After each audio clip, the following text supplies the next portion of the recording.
I'm just opening up the conference with a little overview of the subject. I want you to know that we do know that purebred dogs aren't a species, but nonetheless it's a very important topic, the threat against our dogs, our purebred dogs. I am, as mentioned earlier, Patti Strand. I am the founder of NAIA. We founded it in I'll give you a little bit of history on the organization. Founded it in 1991, incorporated it anyway, and then in 1993 we became a not-for-profit organization. It was on the American Kennel Club board, proud to be on the AKC board for the last 16 years, and I ended that part of my career in March last year. But long before I was involved with NAIA, and long before I ever had a thought that I would be engaged in something like this, I was a purebred dog breeder with my husband Rod. Rod and I, pretty much from 1969 to the present, well actually for the last 16 years I kind of wasn't in dogs too much while I was on the board, but we have been very, very serious breeders for that entire time. And we would take off every weekend. I was a realtor. I have a degree in political science. Wanted to be a diplomat of all things. Can you imagine that now? It was the 60s and the studies were, things to do with the Cold War, and French North Africa was a big thing that I studied at the time. But anyway, we just would take off every weekend and go to dog shows, and we would have a ball. This was the 60s. This was a decade when presidents were getting shot and civil rights leaders were getting shot, and the Vietnam War was going on, and if you dropped out of college for 5 months, as my husband did, you got drafted and became a Russian linguist for a while and then came back home. But so to us, the whole sport of dogs was just absolutely wonderful. It was kind of a rough time in our history, and it was a respite from a lot of the other things that were going on. It was wholesome and positive, and just a fabulous experience going to dog shows every weekend. By the way, we're still at it. This is a 32-day-old puppy that we have at home that we think is pretty darn good. Anyway, so we were really surprised when in 1989 the San Mateo spay-or-pay ordinance came on the scene. It was not just that it was a big paradigm shifter, but it was the first time that any of us in dogs had really seen ourselves depicted as monsters. And it was the first time that legislation had been introduced with a full-blown media campaign, and the campaign that was with it is called cause marketing. And for those of you who attended the Connecticut conference, we had the lead person who developed cause marketing, Richard Earl. He's the one who developed the campaign of the crying Indian, looking at the despoiled environment. So with cause marketing, you don't have to have a product or a service. You market a cause, just as the term implies. And in this particular campaign, these images of barrels of dogs that had been killed in shelters, also media events where dogs were put to sleep on the Capitol steps of different state houses, and basically just one horrible visual after another. This particular one was on I think the front cover of the living section of the San Francisco Chronicle.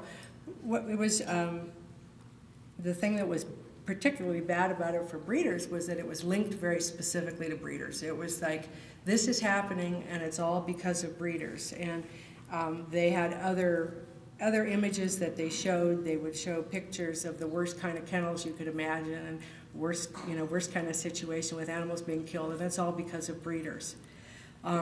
Anyway, it was interesting to me. It was fascinating because I had worked with my animal control agency, and we certainly weren't doing things like that in Portland, Oregon. We had not had any of these radical campaigns yet. But in 1991, we had almost the same identical ordinance, only it was introduced statewide as a statewide bill called Oregonians Against Puppy Mills. And I got involved with this when the local dog judges study group asked me if I would go represent them on this bill. They said, if it's really to eliminate puppy mills, then we would like you to go down there and represent us. And if it's one of these new bills, like the San Mateo thing, then we're going to need somebody to help us to fight it. And by the way, they recruited me to do this not because I had any expertise in this area, but simply because I was the only person in the judges study group that had a legal kennel. So they thought that I could go down there and not get in too much Dutch. And so when I went down there, I thought I'd probably, spend 2 or 3 months working on this, and then I'd go back to showing dogs on the weekend and being a realtor. But while I was there, I wound up meeting people in agriculture, people in biomedical research, people in the different hunting groups, and all of them had the same story. And they said, "Oh my God, they're after you now. Wait till you see what's coming next." And so that was intriguing. And we had the experience that we'd already gained from the San Mateo days, because following San Mateo, many people were interested in what was really going on, and so they went undercover into the workshops that the folks who were behind the San Mateo breeding ban were putting on all over the country, because, by the way, their particular ordinance was introduced 168 in 168 different jurisdictions over the next couple of years. But anyway, when they got on the inside of these workshops, they found out that the discussion was not about improving the welfare of animal. It was more really of a marketing sort of campaign that they were teaching the activists. And the specific message of one of the ones that we infiltrated was, our goal is to make the public think of breeding dogs and cats like drunk driving and smoking. And so here we are 20 years later, and guess what? They have been pretty darned effective in what they've done. And the gal who was leading the charge on the San Mateo breeding ban, and the one whose work this goal represents, later went to work for the Humane Society of the United States, and basically she promoted this campaign all across the United States. This happens to be what the actual shelter statistics looked like at San Mateo at the time that they introduced the ordinance, this is the number of animals entering the shelter between 1974 and 1990. And what you can see real clearly by looking at this is that this problem was well on its way to resolution. In fact, they were in a situation back in 1989 that thankfully a lot of shelters today are in, which is that they were on the verge of going what we now call no-kill. And so it's interesting timing on all of this. Well, I would have, again, just gone back to breeding dogs and being a realtor and being a mom, except for a few of the things that happened during that session, the people that I met, and then also, I don't know how many of you know Betty Ann Stenmark, but one day after our campaign was over in Oregon, Betty Ann called me and she said, I've written a dozen articles at least about the San Mateo breeding ban. She lived down in that area. And she said, now that you've had your big campaign in Oregon, would you mind terribly answering, it was Kennel Review magazine had called her and asked her to do yet another article. She said, would you do this for me, please? Because I'm just sort of overdone on this already. So I wound up doing it, and I wrote an article that included information about the sort of radicals that came in from out of state. I mentioned the words animal rights. I said it was an animal rights agenda. This was some of the language I'd gotten from the folks in ag. I mean, I was really naive then, but I didn't say anything that was really pernicious, hateful. I wasn't naming names or anything. All of a sudden, my editor got threats. We started to get threats at home. We had a dead cat show up in our mailbox.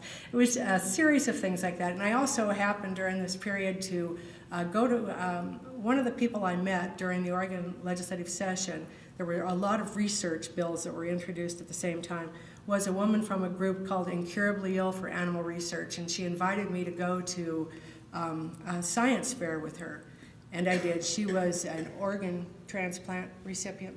And I went with her, and I stood in the booth with her, and activists came up, and one of them literally spit on her for taking the life of an animal in order for her to live. Anyway, so it was just sort of like the whole universe lined up to tell me something really bad is going on. And at the end of it, I felt kind of like maybe a school teacher would feel if they knew that the teacher down the hall was given drugs. I felt like there was something I was supposed to say. I felt like I had a responsibility to just begin to talk about this issue. So that's the spirit in which NAIA was founded. We brought together a very, very diverse group of people from the very beginning.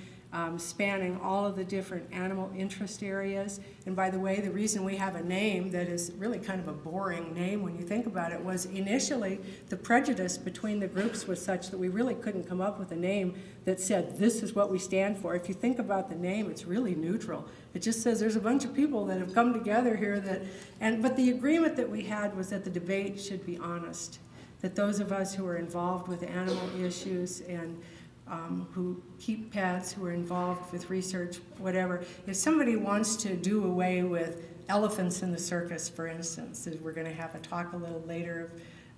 Thankfully, Janice Arias here, and she's going to talk to us a little bit about that issue. They have a perfect right to believe that elephants shouldn't be in the circus, but they shouldn't make up stuff and they shouldn't phony up films and so on to get the public to agree with them. If they feel that way, they need to make their case honestly. And that's really the thing that we all could agree on in the end. So we brought together research and ag and the hunting groups and the commercial breeders as well, which, as many of you know, huge prejudice in the hobby breeder community against commercial breeders at that time. So basically, who are we? We're a national animal welfare group. Our goal is to provide a balanced, fact-based sort of perspective on animal issues and to support the people and enterprises that work with animals responsibly. Mission to promote the welfare of animals, strengthen the animal-human bond, safeguard the rights of responsible animal owners. And the thing that maybe distinguishes us from some of the other national groups, like PETA, I hope that people won't mistake us for them, and some of the other ones, is that most of the national, I'll call them fundraising groups for lack of a better term actually, is that they focus on cruelty to animals, preventing cruelty to animals. We work on helping the overwhelming majority of people who work with animals who simply want to do it right. And so we're there to support the human-animal bond. We start with a different premise. We think most people are humane. Most people who are not doing things right, if they had better education, more resources would. So that's where we come from. And the challenges in particular that we're looking at that our dogs are faced with are just some pretty basic things like urbanization, which means that people have less hands-on contact with animals today, so they have less ability to distinguish fact from fiction when they're presented materials that are a bit twisted on television, for instance. And we do have, in the last 30 years, the growth of sort of the high-tech media capacity has exploded, so the ability to convince people of things that aren't true is better than ever. And today we have a weaker economy, and of course we have this social movement that, at least to rally its base, says it's opposed to dog ownership, breeding, and use. So we have kind of a perfect storm here. What's at stake? We think at NAIA that the availability of healthy dogs suitable for performing specific work and filling specific roles. In other words, we're really worried that purebred dogs themselves we have a lot of evidence to show that the number of purebred dogs in the United States today, or ones that are registered anyway, is much, much smaller today than in the past. Increased government control of most aspects of dog breeding and pet ownership, and we're worried about the continuation of widespread pet ownership itself, which might sound really crazy in this country because we happen to enjoy the widest pet ownership of any country in the world, and dog ownership itself is close to 40%, between 37 and 39% of American households has a dog. And you have to go to France to find the country that's next to us with about a 25% rate. Drop down to the United Kingdom, it's 18%. Go into Germany and Scandinavia, and you're talking about dog ownership rates of 13 to 16%. And by the way, this is not scientific information. This is from pet product manufacturers that I got the information for what goes on in the rest of the world. So what we have in the United States is very, very unique, and I would also say that we think it's quite fragile. The impact of the fundraising groups. Did you hear that? Okay. Now, when we're talking about groups like the AKC Canine Health Foundation, you go to your parent clubs raise a lot of money for them because we care about what they do. They provide a real service. They fund real research that winds up having an effect on real dogs. Different kind of fundraising than what we're dealing with here. We're dealing with what's called the conflict fundraising industry. And it's an industry that makes no product, supplies no service. There's a big difference right there. What they do is they make money by identifying and exploiting problems, not by identifying and fixing problems. Again, if you go back to your parent clubs, if you have a rescue group, they're identifying problems, but then they're taking the dogs in, they're rehoming, they're rehabilitating them, they're rehoming them. That's not what's happening here. Overwhelmingly, it's not. There may be an incident from time to time where they get involved in hands-on. But for most of the groups that we deal with and that we have trouble with, they're not really part of the solution. The format that PR people talk about when they talk about groups like this is victim, villain, vindicator, 3 V's, just an easy way to remember it. They identify a victim, they put the picture on television, let's say. They identify a villain because you can't raise money unless there's a bad guy to point to and say, and he's the guy who did it, okay? And then they ride into town claiming to save the day, but in fact they just take money out of the community. That's really what they're best at. In order for them to make money, in order for them to look good, someone else has to look bad. And then, of course, I think we'll be talking about this a little bit in our legal and legislative session.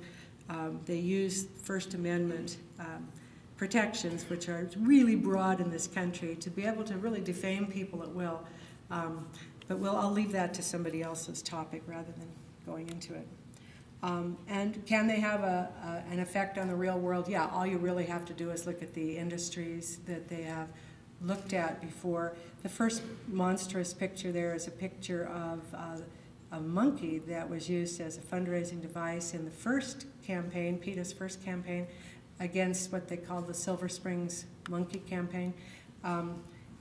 This particular poster is still being used 30 years after the fact. And what we knew 8 or 10 years after the fact is that the activists themselves placed this monkey in this contraption to take the picture. It wasn't the scientist at all. And by the way, he lost 8 years of his research, 8 years of his life, and it turns out that the research that he conducted held real value for the public. It affects over 300,000 people worldwide every year, the benefits of his research. He was working to rehabilitate stroke patients. Anyway, so, and this poster is still being used today. Second, I have Flipper, which is the dolphin tuna issue. The U.S. tuna fleet is a fraction of what it used to be as a result of this campaign. When I first got started in this issue, I talked to congressmen who said, the dolphin tuna issue was second only to the Vietnam War in the number of letters it generated to Congress. These campaigns are very, very sophisticated, and they got school children involved, and kids all across America were writing about this subject that they really didn't know very much about at all, except for what they were told. The driver on this was the idea that dolphins were being killed by the tens of thousands in the eastern tropical Pacific by the methods that were being used by the tuna fishermen. Well, in fact, like dog breeders, when they realized there was a problem, the fishermen in the eastern tropical Pacific went to the National Marine Fisheries, and they had them help them to develop a technique, purse seine net, and a back-down technique. I won't go into all of it, but the bottom line is, by the time that this campaign came forward, they had already reduced the kill from about 100,000 dolphins to 4,000 dolphins on the entire 7 or 9 million square miles of eastern tropical Pacific Ocean. So this, the campaign was 10 or 15 years late, but there's a Harvard business case that was done on this. It's an interesting one. It says that the only ones who benefited from it were the fundraising groups, and the ad company that helped put it together. It was an ecological disaster because the methods that were required with the new law forced them or caused them to take smaller fish and younger younger tuna, the female dolphins and so on. And so the bycatch was horrific. It didn't translate to 1 cent more at the cash register, and it put the industry pretty much out of business.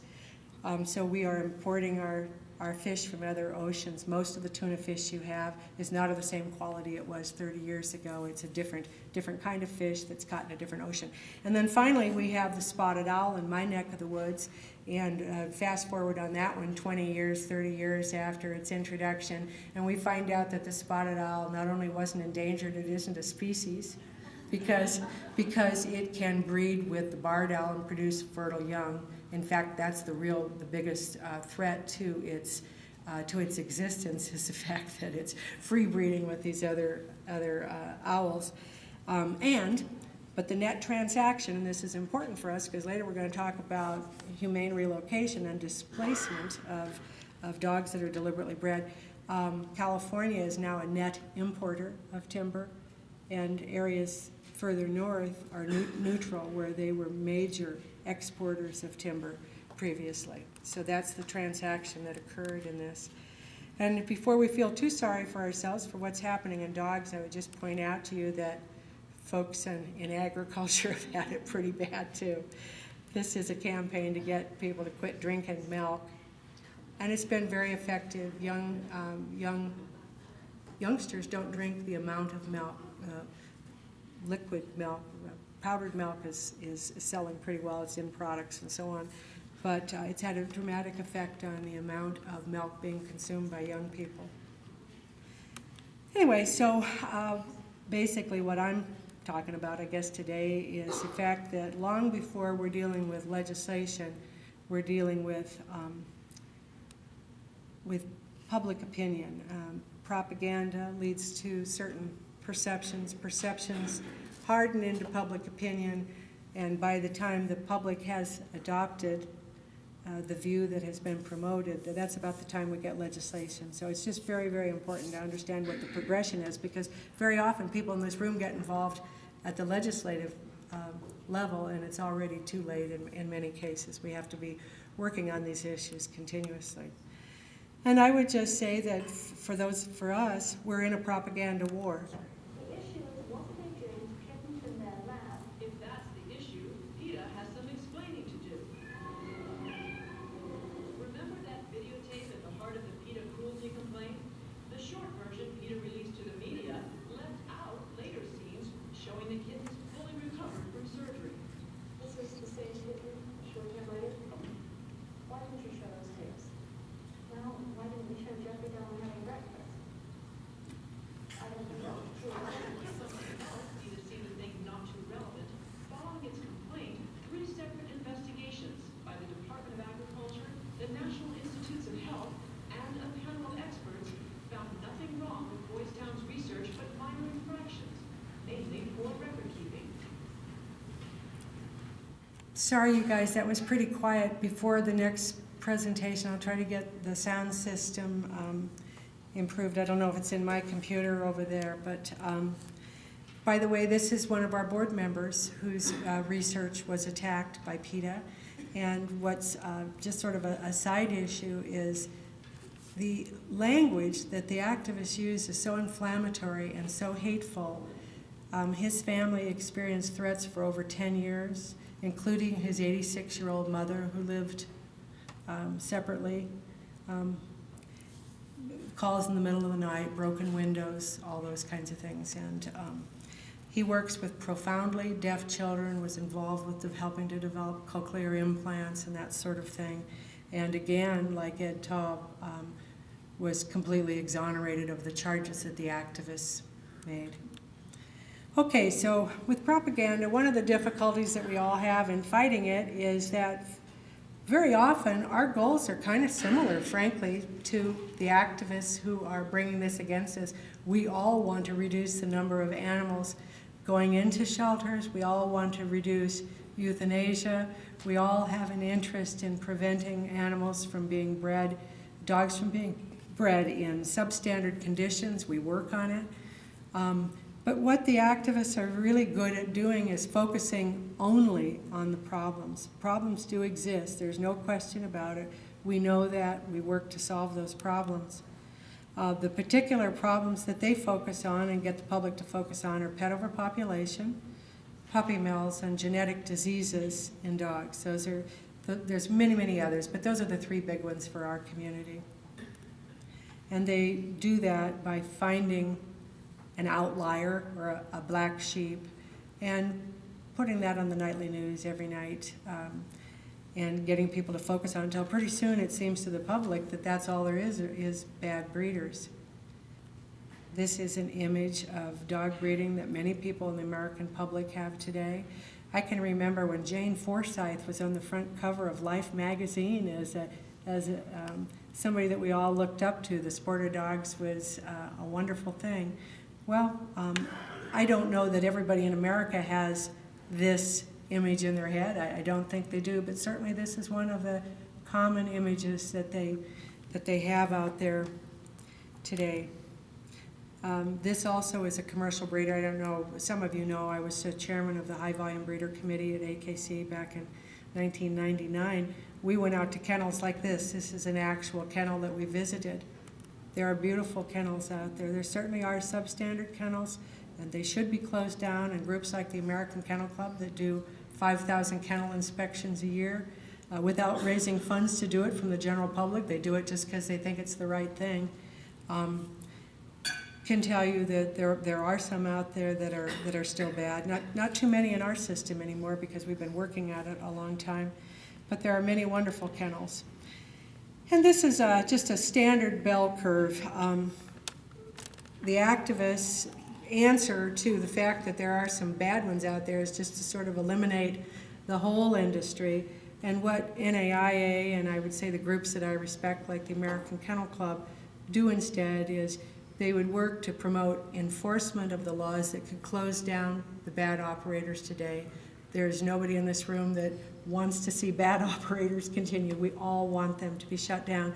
The difference is in maybe the marginal area where some need improvement, where they're doing things mostly right, but there are a few infractions, things that you want to do to raise the standards. And NAIA, along with a lot of the groups we work with, work to provide resources and education to those people who can and will make improvements. And the goal is then to move that bell curve so that within a couple of years you have a situation where the overwhelming majority of the participants are doing an adequate to excellent job. That's what we're trying to do. Okay, so the current status of purebred dogs. Unfortunately, many in the public think we're responsible for overpopulation, puppy mills, responsible for creating genetic diseases and bad temperaments, engaging in eugenics, and people who don't really care about dogs. And the unfortunate truth is that the animal fundraising groups today now are the leading media resource for animal issues in the public.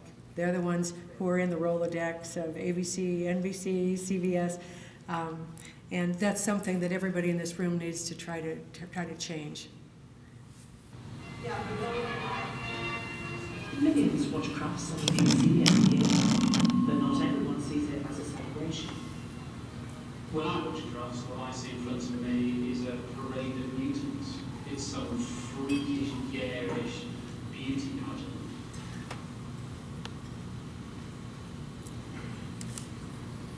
The Holocaust exposed eugenics as morally flawed. Its ideas about purity make no scientific sense either. And yet one organisation, almost unnoticed, has continued to embrace eugenicist principles. That view is very much still contradicted when it comes to that. This is from the British documentary that was out a couple of years ago, and that has worked really hard to get itself into the mainstream here. A couple of networks have played it, and then there's a spin-off. Also, you're not seeing anything there that? Well, it says volume up and requesting it.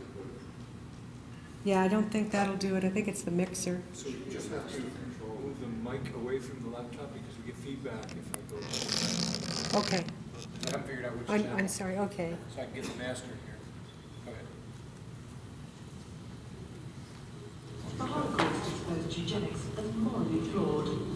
Its ideas about purity make no scientific sense either. Can you hear that?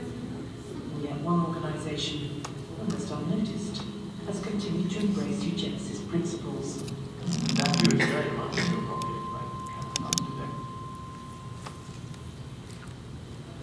The cause is very simple. It is competitive dog showing. That is what has caused the problem. And just look at what 100 years of the showing has done to the dachshund.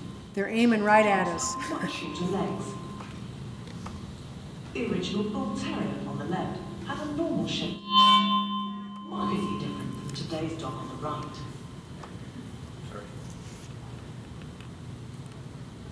The dogs are falling apart, and the number of genetic problems are increasing at a frightening rate. One of the great ironies of pedigree dog breeding is that for all the talk of improvement, after all those years of selective breeding, it turns out that on average, the common mutt, the often scorned mongrel, is healthier, and they live a little longer too. We don't really know that, by the way. Okay, so this is, that was the purebred genetics problem one. Then we have the dog overpopulation versus the declining shelter dog population issue. Thankfully, because of people like Dr. Scarlett here, who's going to be speaking later, and Dr. New, we actually have some really good studies on what has been happening in shelters over the last 30 or 40 years, and I think by most measures we'd have to say it's a great success story. Not that there isn't a lot more work to do, but in most parts of the United States, the number of dogs entering shelters today is really just a fraction of what it was before.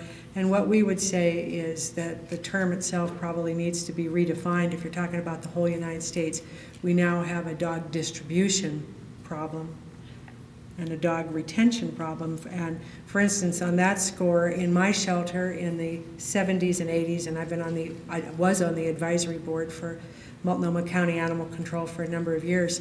In the 70s and 80s, people would bring baskets of puppies in. We almost never see puppies anymore. Almost all the dogs that are left at shelters in most of the areas that have had good animal control laws and programs in place are now these teenage dogs that have behavior problems. And then finally, the other group of dogs that's still in shelters are the dogs that people don't seem to want to adopt. The big schlabs, we call them, Labrador, Shepherd crosses, or any big dog, plus the various pit bull type dogs. This is off the National Council of Pet Population Study and Policy, again, something that Dr. Scarlett has worked with, and it's just their listing of the different reasons for pet relinquishment, and there's only, I think, one under the listing for dogs that has really directly anything to do with organized dog breeding. This is my own shelter. It's just a real success story. In the beginning of the 80s, we were still taking in 10,500 dogs, took in 3,000 last year. The local Humane Society was taking in about 27,000 dogs in 1973. Last year they took in about 5, but they had to import 1,700 of them in order to have enough dogs to meet demand, because they're a shelter that's doing importing now. And this is the Commonwealth of Virginia. That's North Carolina, and on and on. And I'm not going to go talk too much about this because we have somebody who's a much greater expert than me that's going to talk about it in depth later. But what has happened then to the messaging around pet overpopulation is that the activist groups don't specifically talk about dog overpopulation now. They refer to it as something everybody knows, and they simply say, don't buy a dog from a breeder while a shelter dog is at risk of dying. And then they give you all the different reasons why you need to adopt instead of buying a dog. Save a life, stopping puppy mills and backyard breeders. You get to actually see what you're going to take home. I guess that's as opposed to buying over the internet, something that none of us think is a good idea, etc. You can see what they are. And then we have, and again, we have a presentation on humane relocation, so I'm not going to go into this very deeply, but there are programs that relocate these dogs all over the country. This is a shelter that is bragging on their website that they've saved over 100,000 dogs. They do almost entirely import dogs and from Puerto Rico, and then from a program called Puppies Across America. This particular shelter had a surplus on their 990 of $439,000 over expenses in 2009, and they sell puppies on their website for $395 to $450. And this is an area that would not have puppies from their own community, so they're bringing them in from other places so that they can have a product to sell. It's not like traditional humane societies that most of us have been involved with and worked with over the years. And this is an example of a trajectory that's going the other direction. This is a shelter. It's from our shelter project. It's a place in Illinois that does nothing but work with imported dogs and then place them with the general public. And so they're having an increase, but they're bringing them in from outside of their area. They've gone from about 200 dogs in 2005 to about 1,300 dogs, 1,350 last year. And there are public health issues. Again, I'm going to let our expert on humane relocation talk about that. But I do want to mention that rabies, from the standpoint of public health divisions, is the most important one. But to many of us in this room, brucellosis is really a serious threat. It can eliminate your entire kennel. And that's where we're seeing just a tremendous growth in, new diseases popping up is with brucellosis. And again, I'll let others talk about that. We know from a border puppy task force down in Southern California that in a 2-week period of time, in 2 crossings, there were over 10,000 dogs that came across from Mexico. The CDC extrapolated from this, looking at all of the cars that come across the border and looking at all the different crossings, and estimate that over 200,000 dogs cross from Mexico into the United States. And these dogs are sold out of the backs of cars and trucks, and they also wind up in shelters. In fact, the reason that I included anything on humane relocation was so I could get to this slide. At the very beginning, I mentioned that Kim Sturla was the person who founded the San Mateo Breeding Van. She's the one that launched that. This is her organization in Northern California, and you'll see that what she's engaged in now is Mexican dog rescue. So we've come full circle. Displacement is a big issue with all these dogs being moved around. Obviously, for hobby breeders who are very responsible, you don't want to breed a litter that you can't find good homes for. You wait until you have a list. If your area is saturated with dogs that come in from other places, you will quit breeding. That has happened. You talk to people from the Massachusetts area, New Hampshire, all the way up into Maine, and you have people who are reluctant to breed because the market is now so flooded with these dogs. And if you live in the West Coast, many of them are coming up from Mexico. And if you are in the Northwest rather than California, we're also getting dogs from India and China, so including dogs with rabies. So what's at stake? Again, my slide from earlier, the availability of a healthy source of dogs in the future, continuation of widespread dog ownership, and the availability of dogs bred for specific traits and purposes. Shrinking gene pools. These are some real challenges for us. And this is anecdotal. We don't have good science for this, and that is why NAIA is working with Drs. New and Jan Scarlett again to do a good dog study to find out what really is going on out there. Our anecdotal information, and there's a lot of it, but you can have a lot of anecdotal information and have it turn out to be wrong. We have reason to believe that dogs being produced by U.S. dog breeders, hobby, casual, and commercial, are decreasing. So-called designer dogs are level or increasing. International pet sellers, legal and illegal, are increasing. Again, the statistics from CDC said that over 300,000 dogs were imported in 2006. That includes the 200,000 from Mexico. But in their report, they stated that they thought that these numbers were greatly underestimated because at the ports of entry, like for instance, they had we got information from them that in 2006, 10,125 dogs were imported through the O'Hare airport. But in their report, they say the only ones that they keep track of are large shipments, and they define that as about 35 dogs or more. Most of the dogs that come in for humane relocation and for sale out of the back of vans and so on are coming in 5s and 10s and even 1s and 2s. So it is a greatly underestimated number. Pet Finders is now the biggest pet seller on the internet, and many private shelters participate in humane relocation. Some private shelters operate like unregulated pet stores. I think we all know that today. And I showed you the statistics for the number of animals entering our shelter in Portland, but an equally important one for us, we forget that shelters are a big source of dogs as well as a shelter for dogs in trouble.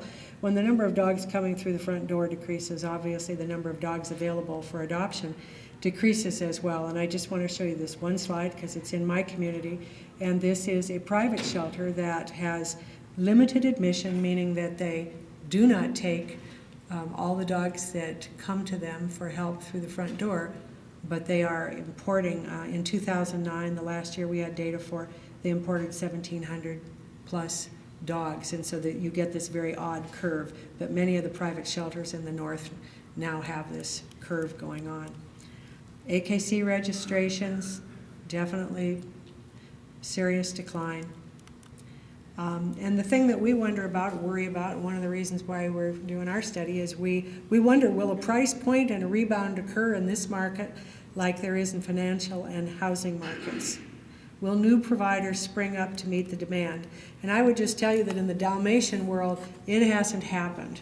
This curve is one that was really created by the Dalmatian Club of America itself. Back in 1993, the Dalmatian Club was worried because 101, there was going to be a remake of 101 Dalmatians. And so they decided that they weren't going to let their breed wind up in the trouble that some breeds had had following movies about their breed. So they were going to get out and they were going to tell the public all the reasons why this breed wasn't for everyone.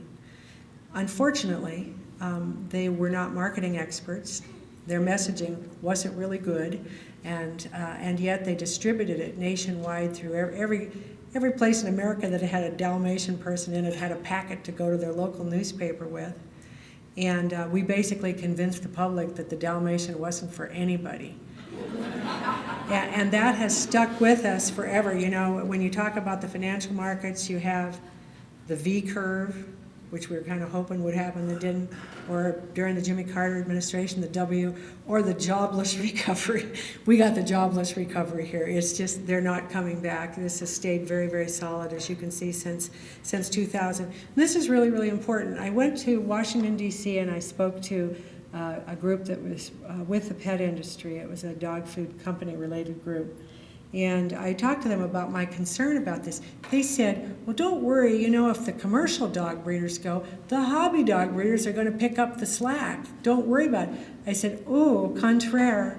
When people quit breeding, when you can't place dogs responsibly, our community quits breeding. We have never been driven by money. We're not against money, but our community is all about trying to improve the breeds, trying to preserve the breeds, and absolutely trying to find the best placements that we possibly can. And when we can no longer do that, people quit and they don't come back. They sell the motorhome, they move from the acreage they have, they give up a lot of the resources that are necessary to continue breeding. So I see this as a real challenge for our community in the face of all of these dogs coming into our communities. And then we have, in addition, we have, this is a statistic from the American Pet Product Association, reproductive status of U.S. dogs. 76 to 87% of household dogs are neutered, so it isn't like there's a big reservoir. We don't have street dogs in this country like they do in Asia. We don't have any kind of, you know, this is the purebred dog issue that we're worried about, but if we were just worried about dogs in general, we would point out that we don't have that kind of street population. Most shelters neuter dogs before adoption. Most hobby breeders sell all but their own show and breeding stock on spay-neuter contracts. This is something we probably need to look at. And so we ask, what sources remain? Can we expect the historically high rates of American dog ownership to continue? Do we value any particular source more than others? Certainly most of the people in this room do. They've worked at it all their lives. And then can we help shape the future source of dogs in this country? And I guess my response to this is that yes, but we've got to change the conversation. The conversation today, as I mentioned earlier, is driven almost exclusively by the activist groups at this point.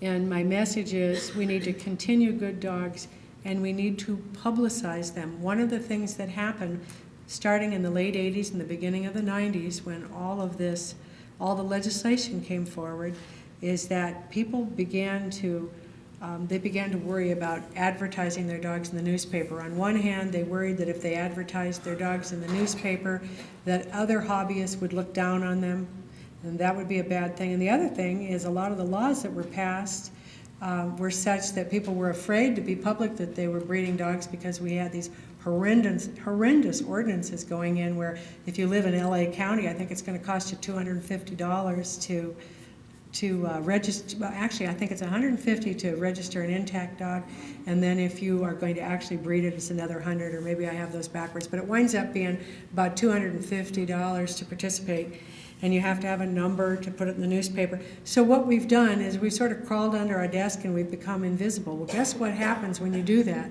When you're not in the newspaper, your product isn't there. We don't think of our dogs as products. The world around us does, whether it's a commercial area that's marketing pet food products or whether it's the fundraising groups. We have taken ourselves out of that marketplace and we must get back in the marketplace. Even if you don't decide to sell to somebody that calls you up, and many times you don't, I mean, you screen them. It's not like you don't have the final decision that you get to make, but get AKC branding back in the newspaper. And I would say for the people who are here from UKC, this goes for you too. Get your branding in the newspaper so that the public can identify who the good guys are. You should register every puppy at the time of sale, and this sounds like I'm just, doing a job for the American Kennel Club. I do believe in the American Kennel Club, but also if you believe in purebred dogs, don't you want to have them registered? Isn't that sort of the proof that they are purebred? It's very, very important, and with all the good things that AKC does, it is important to do this, and it's very, very easy for you because you can pass the price on to the puppy purchaser at the time. Get those dogs registered. And I would say promote the American Kennel Club. And again, I don't mean to slight UKC. I think probably most of the people in the room are AKC, and there are some good folks with us from UKC too. When I talk about promoting the AKC, what I want you to do is memorize everything good that the AKC does so that you can spiel it off instantly. I can't tell you how important this is. American Kennel Club does more good for dogs than any other organization in the world, not just in the United States. They're the largest nonprofit registry in the world. They oversee 22,000 dog events a year, and all of these events increase public awareness, public education about dogs, about responsible dog ownership. They oversee over 5,000 kennel inspections annually. Do you know who else is doing 5,000? Nobody. Do you know anybody that's doing one? No. The American Kennel Club is doing this, and they're raising the bar nationwide for all dogs. No question about it. They just do a fabulous job. I'm so honored to be connected with them. AKC has donated more than $20 million to canine health to support the health of our dogs, to advance, to develop tests so that we can uncover genetic problems. And I'll get to the AKC Canine Health Foundation, what they've done with that money and other money that they've taken in. They incorporate health screening results into its permanent dog record so that future generations will know which dogs were OFA clear, which ones were PRA clear, and on and on and on. They maintain AKC Companion Animal Recovery Program. It is the microchip program that reunites lost dogs with their owner. I think they've reunited, I have a slide later, I think it's 400,000 people with their lost dogs. They operate even before the Canine Health Foundation, they were giving scholarships to scientists, giving scholarships to vet students, search and rescue, and so on. They have a professional government relations department. I work with Phil Guidry and the back there, Sheila Goff, and then over here we have Margaret Poindexter, who are just absolutely fabulous people to work with, and we work in a partnership and have worked really effectively together for the last number of years. They're there for you. We maintain the Museum of the Dog and the library, the AKC library. It's the largest in the world. You need to be able to spiel all this off. Okay, you need to know this stuff. You literally need to have it memorized. And one of the easy ways of doing that is developing a 30-second elevator speech for yourself. I think I'm probably running over, but I'm getting real close to the end of my talk. Excuse me, I get kind of enthusiastic when I talk about the American Kennel Club. An easy way to deliver your message is to develop a tagline underneath your signature. And it can be just something like breeding AKC dogs for 42 years. A proud AKC breed, something like that. And then link to AKC and link to your parent club so that people can go there to find more information. Or link to the AKC Canine Health Foundation or to the Orthopedic Foundation for Animals.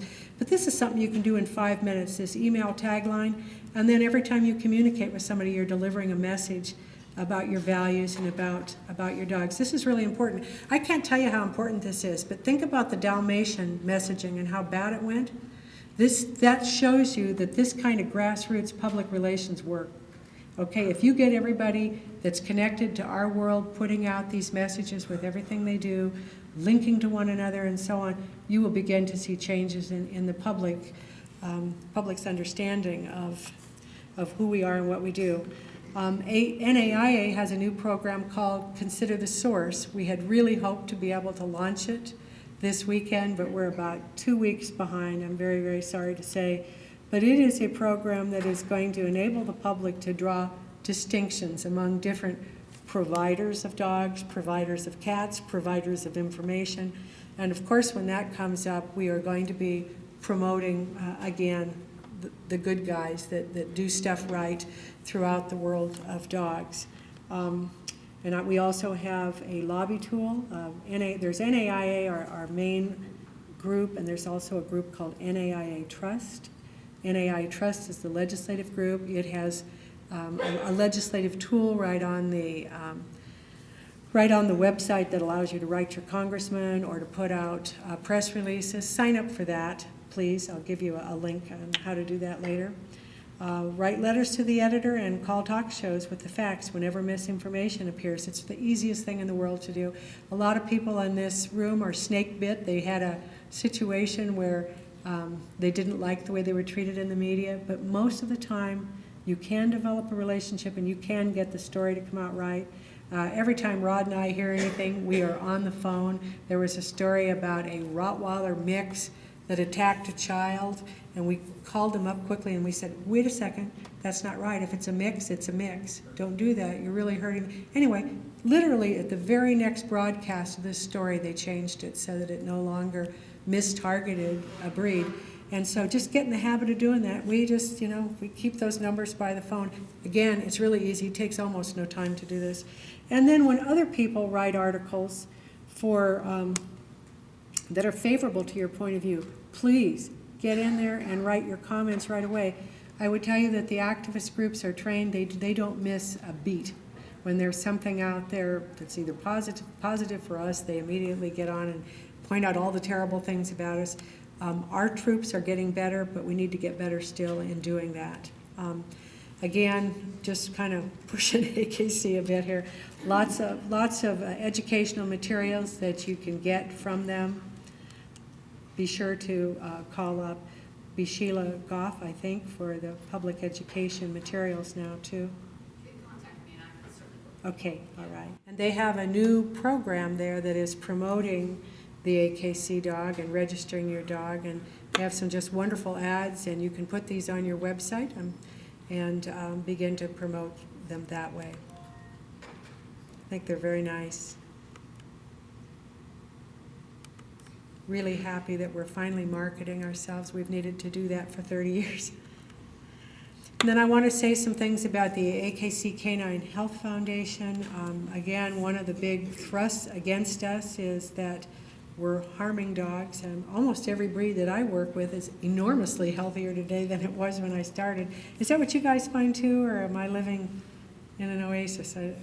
Anyway, my breed is a lot healthier today than it was when we started, and it is the direct result of our breeders working very hard to improve the health, paying attention, doing the OFA certifications, and having a code of ethics within our parent club that promotes that.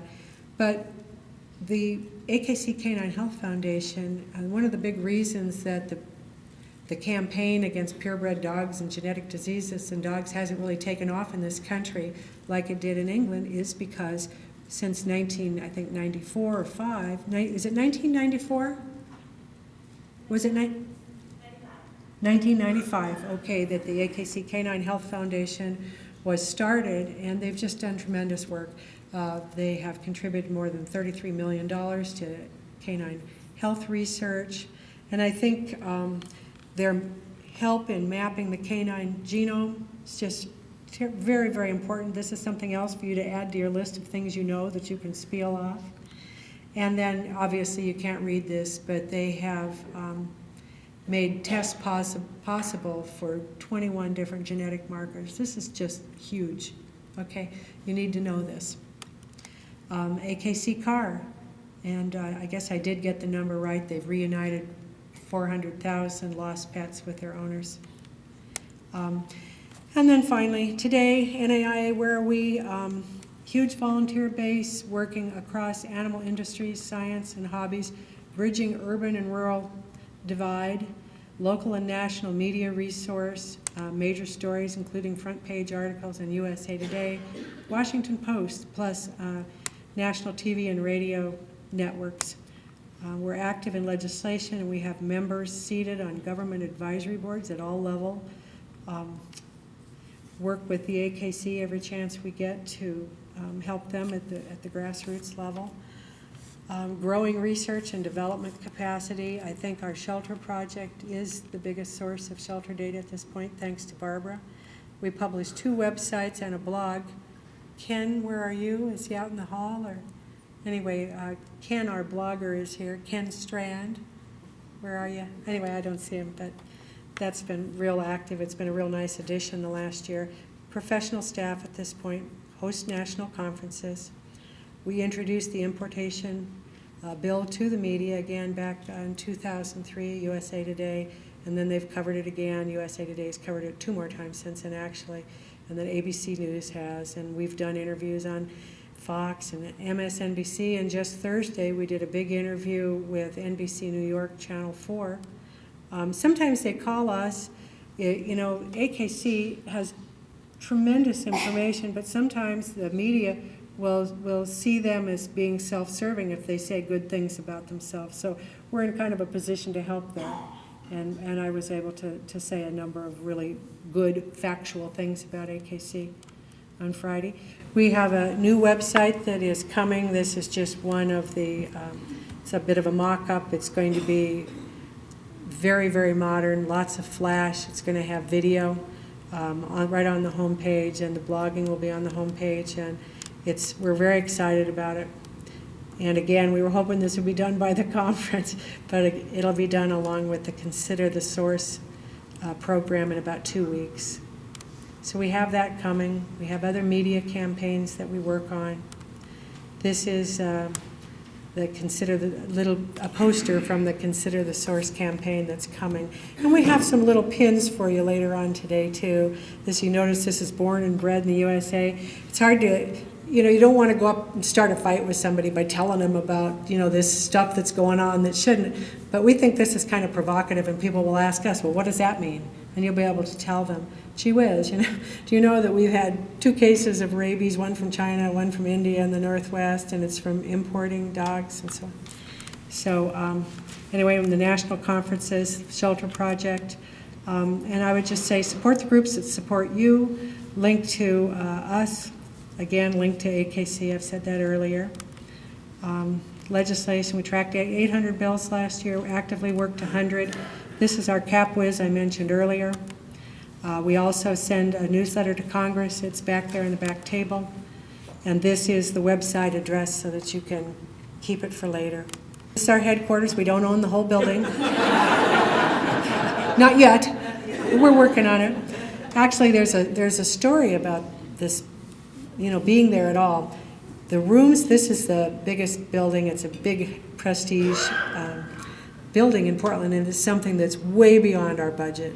But I knew that we needed to be someplace that had guards and so on, because the reality is that activists will break out your front windows if you're at street level.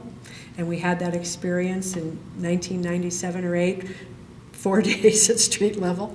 So anyway, we knew that we needed to be in a building that was protected, and so we just went downtown and had interviews with all the property management people there.